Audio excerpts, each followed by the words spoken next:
నమస్కారం. నా పేరు శ్రీరామ్ శర్మ. మీరు ఏదైనా ట్రైన్లో ట్రావెల్ చేద్దాం అనుకుంటున్నారు.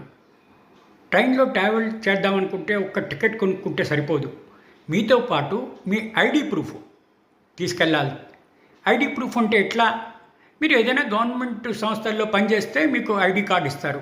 మరి గవర్నమెంట్లో పనిచేయకుండా ఉంటే మరి మీ ఐడి ఏంటి అంటే, ఐడి కార్డులు మీ పాస్పోర్టు, లేకపోతే రేషన్ కార్డు, ఎక్కడైనా ఉద్యోగం చేస్తే ఐడి, లేకపోతే voter ID, pan card, driving licence, credit card, ఇవన్నీ కూడా ఐడి కింద వస్తాయి.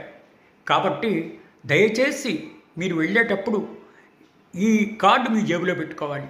మరొకసారి చెప్తున్నా, మీ ఐడి కార్డులు ఏమేమి అంటే bank passbook, income tax PAN card, voter ID, passport, driving licence, ration card, మీరు కాలేజీ స్టూడెంట్ అయితే కాలేజ్ ఐడి, ఉద్యోగంలో చేస్తూ ఉంటే ఉద్యోగం యొక్క ID, credit card, Aadhaar card, వీటిల్లో ఏ ఒక్కటి ఉన్నా కూడా మిమ్మల్ని గుర్తిస్తారు. కాబట్టి దయచేసి ఇబ్బందులు పడకుండా ఈ కార్డు మీరు జేబులో పెట్టుకోండి, సేఫ్గా ట్రావెల్ చేయండి. Thank you.